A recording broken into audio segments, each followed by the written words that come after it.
So I thought I was trying to think what is the most useful thing that I could. What could I say that could actually be helpful or useful to you in the future? And I thought perhaps tell the story of how I sort of came to be here. How did some of these things happen? And maybe there's some lessons there, because I often find myself wondering, how did this happen? So when I was young, I didn't really know what I was going to do when I got older. People kept asking me, but then eventually I thought that the idea of inventing things would be really cool.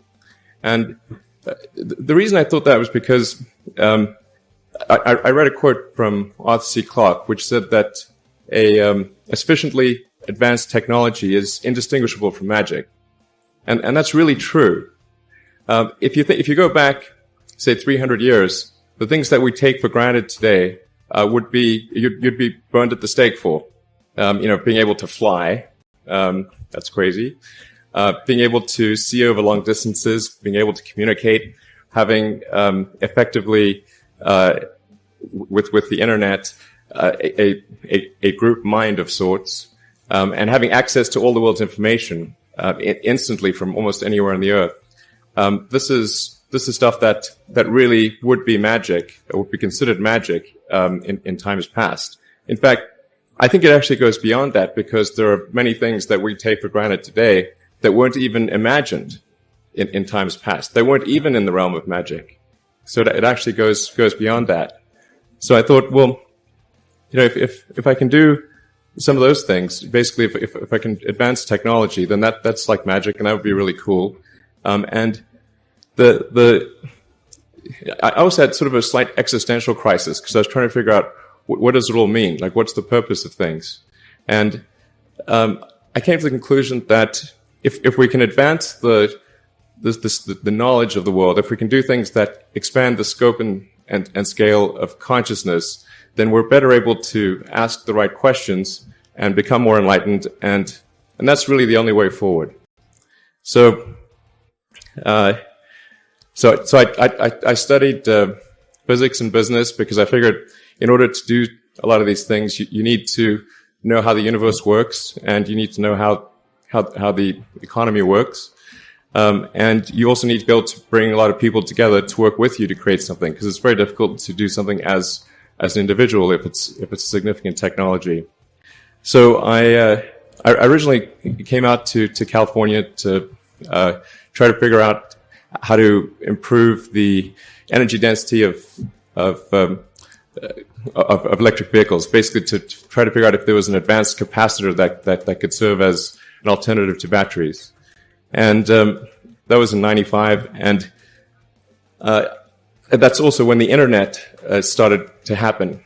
And I thought, well, I can either pursue this technology where success may not be one of the possible outcomes, which is always tricky, or participate in the internet and be part of it. So I decided to drop out. Now, obviously, unfortunately, we're past graduation, so I can't be accused of recommending that to you. So did some internet stuff. Did a few things here and there. One of which was PayPal. Going from PayPal, I thought, well, what are some of the other problems that are likely to most affect the future of humanity? It really wasn't from the perspective of what's the rank-ordered best way to make money, which is okay, but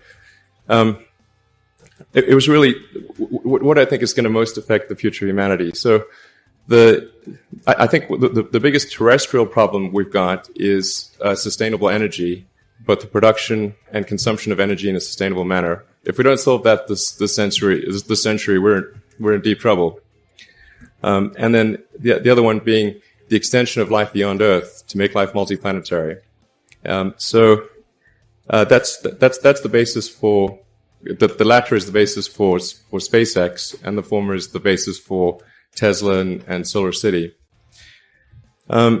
when I started SpaceX, initially I thought that, well, there's no way one could possibly start a rocket company. I wasn't that crazy. But then I thought, well, what is a way to increase NASA's budget? That was actually my initial goal. So I thought, well, if we can do a low-cost mission to Mars, something called Mars Oasis, which would land seeds with seeds in dehydrated nutrient gel, and you hydrate them upon landing, and then you'd have this great sort of money shot of green plants on a red background, and the public tends to respond to precedents and superlatives, and this would be the first life on Mars, the furthest that life's ever traveled, as far as we know. And I thought, well, that would get people really excited, and therefore increase NASA's budget. So obviously the financial outcome from such a mission would probably be zero. So anything better than that was on the upside. So I actually went to Russia 3 times to look at buying a refurbished ICBM. Because that was the best deal. And after making several trips to Russia, I came to the conclusion that actually my initial impression was wrong about because my initial thought was, well, that there's not enough will to explore and expand beyond Earth and have a Mars base and that kind of thing. But I came to the conclusion that was wrong. In fact, there's plenty of will, particularly in the United States. So after my 3rd trip, I said, okay, well, what we really need to do here is try to solve the space transport problem, and started SpaceX. This was against the advice of pretty much everyone I talked to. One friend made me sit down and watch a bunch of videos of rockets blowing up. Let me tell you, he wasn't far wrong. It was tough going there in the beginning, because I'd never built anything physical. I mean, I'd built like little model rockets as a kid and that kind of thing, but I'd never had a company that built anything physical. So I had to kind of figure out how to do all these things and bring together the right team of people, and so we did all that and then failed 3 times. It was tough going.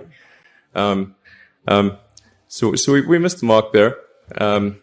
The first launch, I was picking up bits of rocket near the launch site. It was a bit sad. But we learned with each successive flight, and were able to eventually with the 4th flight in 2008 reach orbit. And that was also with the last bit of money that we had. So thank goodness that happened. I think the saying is 4th time's the charm. So yeah, it's a huge relief. Still can't quite believe it actually happened. But there's a lot more that must happen beyond this in order for humanity to become a spacefaring civilization, ultimately a multi-planet species. And that's something I think it's vitally important, and I hope that some of you will participate in that, either at SpaceX or at other companies, because it's just really one of the most important things for the preservation and extension of consciousness. I mean, it's worth noting, as I'm sure people are aware, that the Earth has been around for 4 billion years, and civilization, at least in terms of having writing, has been around for 10,000 years, and that's being generous.